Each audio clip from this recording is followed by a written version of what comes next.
amigos! Dneska sa pobavíme na tému cestovanie autom. Vždycky, keď poviete, že idete autom, musíte použiť predložku en. En koče. Autom.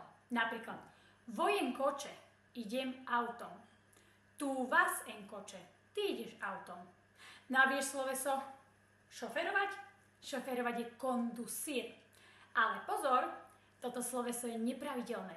Takže, ako by sme povedali, že ja šoferujem? Jo conduzco. Hoy conduzco yo. Dneska šoferujem ja. A ak by si chcela povedať, že vezmeš ma, akože autom, či ťa vezmem, tak použiješ sloveso llevar, vziať. Te llevo, teba vezmem ťa.